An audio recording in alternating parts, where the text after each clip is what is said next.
Bonjour, dans cette capsule, nous allons regarder les lois de Kirchhoff. On va observer le circuit série, le circuit en parallèle. On va regarder comment se comporte la tension électrique U, le courant électrique I, ainsi que la résistance, selon chacun des deux schémas, donc série parallèle.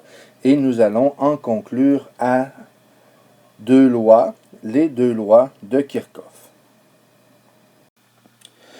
Regardons maintenant ce qui se passe dans le cas précis d'un circuit en série concernant U, R et I. Pour bien différencier tout ça, nous allons identifier nos résistors.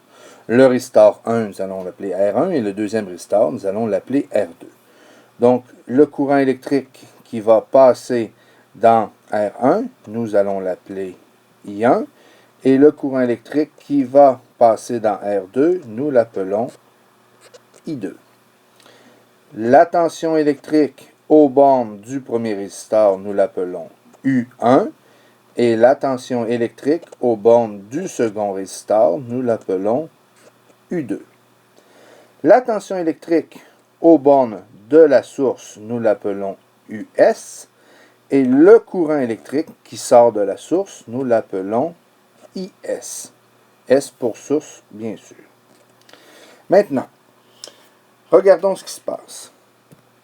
On allume, on ouvre le circuit, OK. Ici, les électrons, donc IS, c'est le courant qui sort de la source. Ce courant-là va passer au complet dans le premier résistor, qui va passer au complet dans le second résistor, et tout le courant électrique va revenir à la source. On peut donc affirmer que dans le cas précis d'un circuit en série, à cause de la forme, eh bien, I à la source est égal à I1, qui lui est aussi égal à I2. Donc, il n'y a pas de différence. Le courant, il est le même partout dans une boucle en série. C'est notre première constatation. Deuxième constatation, c'est au niveau de la tension électrique.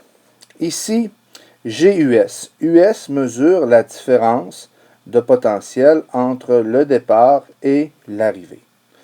C'est un peu logique que c'est ce qui est perdu ici dans le 1. Ensuite, on en perd encore dans le 2 et on revient à la source. Donc, dans le cas d'un circuit en série, eh bien, U à la source va être égal à la somme des deux pertes de potentiel qu'il y a eu pendant le circuit électrique.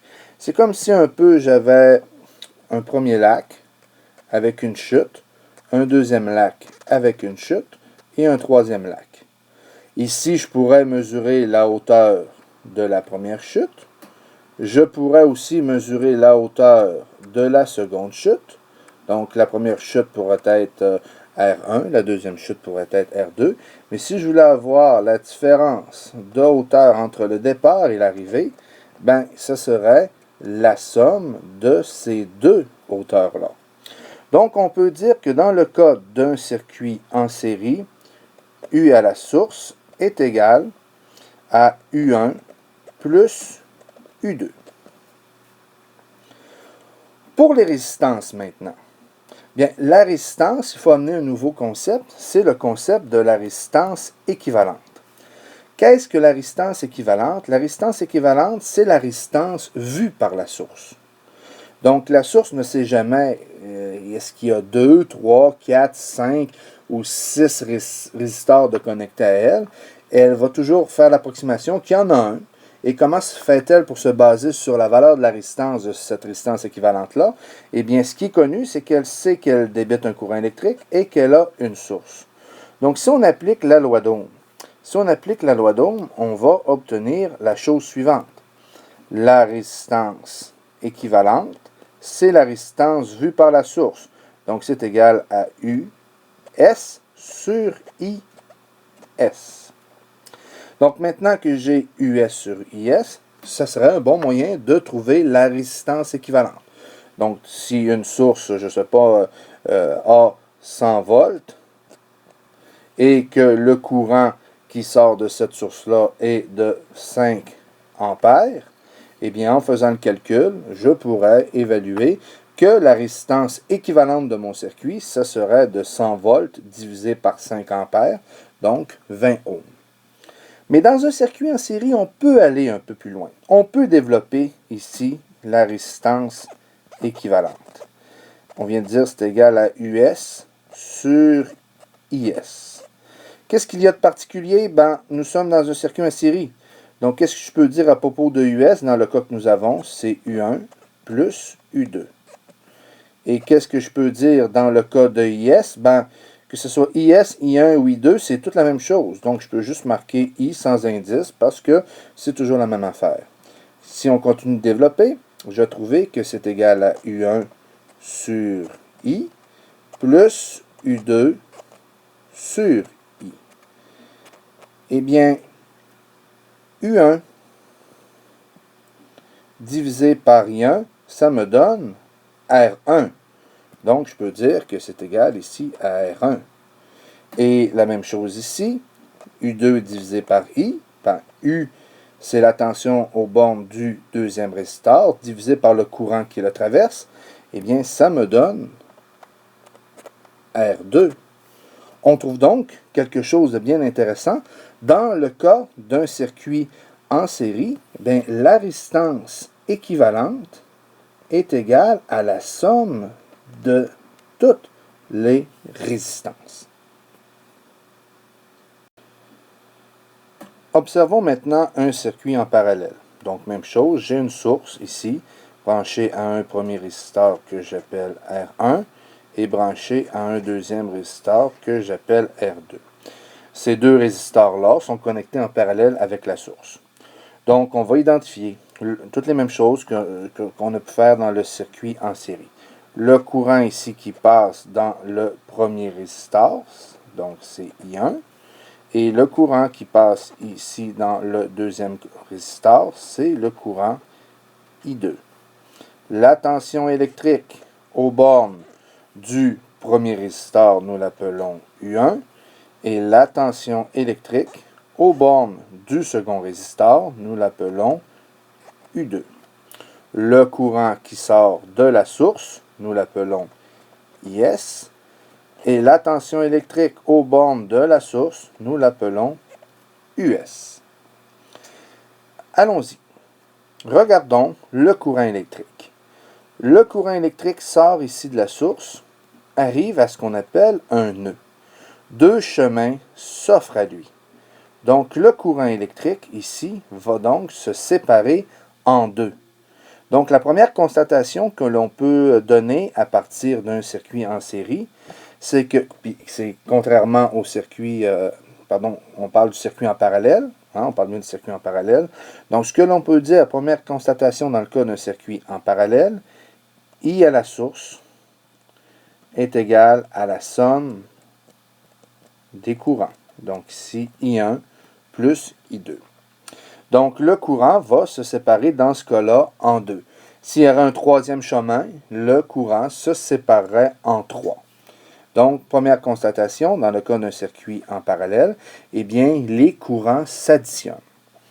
Regardons maintenant la tension électrique. Regardons ici la borne, le connecteur ici de notre voltmètre qui mesure U1. Bien, que je le connecte ici ou là. Est-ce que ça me donne la même valeur? Oui, puisqu'il n'y a rien entre les deux. Il y a juste un fil. Que je le connecte là, est-ce que ça me donne quand même la même valeur? Oui. Finalement, je pourrais venir le connecter là, j'aurai exactement la même valeur. Même chose pour l'autre borne. Je pourrais venir ici la brancher à la même place. Donc, à ce moment-là, US, U1, me donnerait exactement la même grandeur. Donc, effectivement, US est égal à U1. Et si on regarde R2, maintenant U2, qui est branché aux bornes de R2, ben, que j'ai ici. Ah, est-ce que je rencontre d'autres choses là? Est-ce que mon. Non, je rencontre absolument rien. Donc, je pourrais connecter ici aux bornes de U1, j'aurai la même chose, ou à la même affaire ici pour US. Puis de l'autre côté, que je le connecte ici, là, là, là ou là, il n'y a rien, c'est juste le même fil. Donc, il n'y a aucune perte d'énergie qui se fait. Donc, je mesurais la même chose. On se rend donc compte que dans le cas d'un circuit en parallèle, eh bien, US est égal à U1 et est égal aussi à U2. Donc, c'est la grande différence. Et pour calculer, dans le cas d'un circuit en parallèle, pour calculer la résistance équivalente, ben, la résistance équivalente, comme on l'a dit précédemment, c'est la résistance vue par la source. Donc, il faudrait tout simplement connaître US et IS, et on pourrait trouver, dans ce cas-là, la résistance équivalente de notre circuit. On peut donc résumer de tout ça les choses suivantes, dépendant de ce que nous avons. Donc, dans un circuit en série, ce qu'on a pu dire dans un circuit en série, nous avons dit que IS est égal à I1, qui est égal à I2, qui va être, lui, égal à 3 petits points, on va dire I à la N, dépendant du nombre de composantes. Dans un circuit en série, ben, US va être égal, donc U à la source va être égal à la somme de toutes les tensions électriques rencontrées, plus 3 petits points, UN. On additionne tant et aussi longtemps qu'il y a des récepteurs. Et troisième constatation, la résistance équivalente dans le cas d'un circuit en série est égale à la somme de toutes les résistances des résistors jusqu'à R ici à la N. S'il y en a 200 puis que les 200 sont en série, on doit additionner tout ça. Pour un circuit en parallèle maintenant, dans le cas d'un circuit en parallèle, eh bien c'est US qui est égal à U1, qui est égal à U2, qui est égal à 3 petits points UN. Donc, tout ce qui est en parallèle partage la même tension électrique. I à la source va être égal à la somme de I1 plus I2 plus 3 petits points IN. Donc, tout dépend. OK? Si j'ai 100, ben, on va additionner les 100 courants. Si les 100 sont en parallèle, ben, la somme des 100 va me donner I à la source. Et pour la résistance équivalente, ben, on va tout simplement appliquer dans le cas du circuit en parallèle US sur IS. Qui est aussi vrai pour le circuit en série. Hein. Je peux trouver également la résistance équivalente en faisant US sur IS. De ces observations, nous allons tirer deux lois. La première loi de Kirchhoff, c'est celle des nœuds.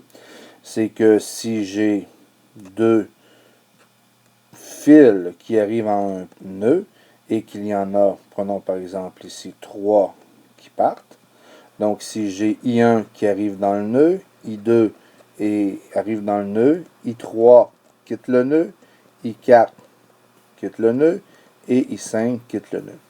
Donc, qu'est-ce que la première loi de Kirchhoff, celle des nœuds? C'est tout simplement que tout le courant qui arrive dans un nœud doit être égal à la somme de tout le courant qui quitte le nœud. Donc ici, dans l'exemple que nous avons, quels sont les deux courants qui arrivent dans le nœud? C'est I1 plus I2 doit être égal à tout le courant qui quitte le nœud. Quels sont les trois? Ici, j'en ai 3 courants qui quittent le nœud. Donc, ce serait égal à leur somme, donc I3 plus I4 plus I5. Et nous avons la deuxième loi de Kirchhoff, nous appelons aussi la loi des boucles. Loi des boucles que j'applique d'une manière un peu précise. Donc, la loi des boucles, c'est quoi? Ben, c'est tout simplement que si je me fais un chemin qui part de la source et que je me fais un chemin continu qui part de la source et qui revient à la source, et un chemin dans lequel je ne peux pas revenir sur mes pas, donc ici je me fais un chemin, et si je pars de la source, rendu ici, bien, je ne peux pas partir par le bas, parce que si je partais par le bas, je reviendrais à repasser une deuxième fois sur R2, donc le seul chemin possible pour retourner à la source, c'est celui-là.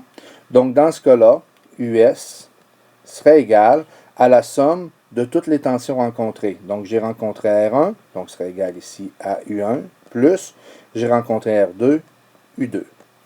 Si je me faisais un autre chemin, donc ici je pourrais faire un chemin en rouge, donc je pourrais faire un autre chemin, je pars de la source, hop, ce coup-là je passe par ici et je reviens à la source. Donc dans ce cas-là, US serait égal à la somme de tout ce que j'ai rencontré sur le chemin rouge. J'ai rencontré R1, donc U1, plus j'ai rencontré R3, U3. Donc, c'est pour ça qu'on l'appelle aussi la loi des boucles. Donc, on part de la source et on revient à la source, on se fait un chemin, et la somme de tout ce que l'on rencontre va être égale à la tension à la source. Pour un exemple numérique, vous pouvez aller visionner E03, exemple.